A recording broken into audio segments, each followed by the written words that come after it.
I've got sandwiches, too. What do you prefer, beef or ham?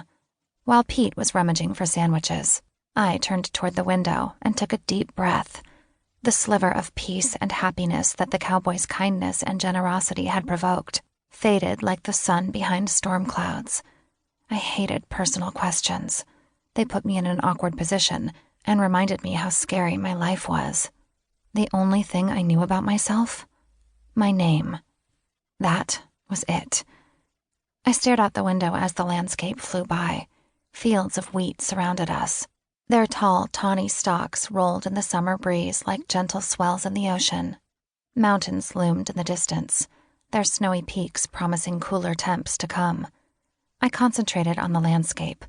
My breathing still came too fast. Pete hummed along to the music, oblivious to the unease and fear bubbling up inside me, like a geyser that threatened to blow. Not knowing my identity, and being reminded of that, brought back that terrifying day in April. I closed my eyes and took a deep breath. I hated thinking about that day. Hated it. 4 months ago, I woke up outside on the street in Rapid City, South Dakota. I still remembered that day like yesterday. The cold, hard pavement chilling me through my jeans. The smells of rotting garbage from a nearby dumpster, and the absolute panic that made my eyes widen in terror. I had no idea where I was or how I got there. The scariest thing, though, was when I realized I had no memories. None. I didn't know my age, who I was, where I came from, how I got in that alleyway. Nothing. And strangest of all, I had a supernatural ability. So that was the beginning of everything. Now, I was trying to figure out what happened to me. Luckily, Pete had stopped this morning as I stood alongside the barren county road, my pale skin burning in the hot, unforgiving sun. The desolate road wasn't an ideal location to find a ride. Unfortunately, the trucker I'd been hitching with last night turned south. My instinct told me to go west. So I got out. In the middle of nowhere. Not my smartest move, but I hadn't known what else to do. At least it had turned out okay. Once again, I was traveling in the right direction. My gut instinct, that steady, subtle feeling I'd been following since leaving Rapid City weeks ago, told me to go west right now. So west I went. If only I knew what west was leading to. Pete set a sandwich in my hands. The soft feel of bread snapped me back to reality. Oh, thanks. Hope ham's okay. Yeah. My mouth watered. Mayonnaise and lettuce accompanied the meat. I took a bite and lost all control. Wolfing it down, I smiled sheepishly when finished.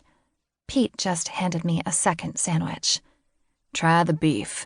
Val smokes it herself. It's darn good. I took a big bite.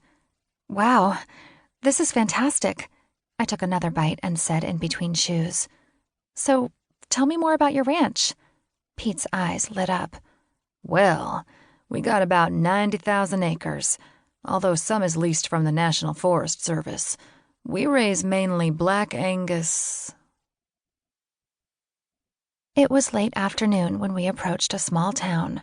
A sign declaring Little Raven passed on the right. Large mountains framed the community, their tips covered with snow. My eyes wandered across the buildings. It didn't appear to be a big town. Maybe a few thousand people.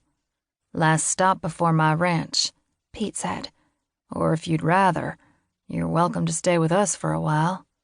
Stay at a home? Under a roof? His words were so foreign, it took me a moment to process them. For 4 months, I'd slept outside as I searched for answers to what happened to me. Really? Pete tipped his hat up. You look like you could use a good night's rest and some decent food. That sounds great, although I don't want to burden. My breath stopped short when the strangest sensation grew inside me. Is that a yes? I gripped the door handle tightly. The feeling grew. It felt like someone banged a tuning fork inside me, the strong vibration demanding my attention. What's happening? We'd almost passed Little Raven.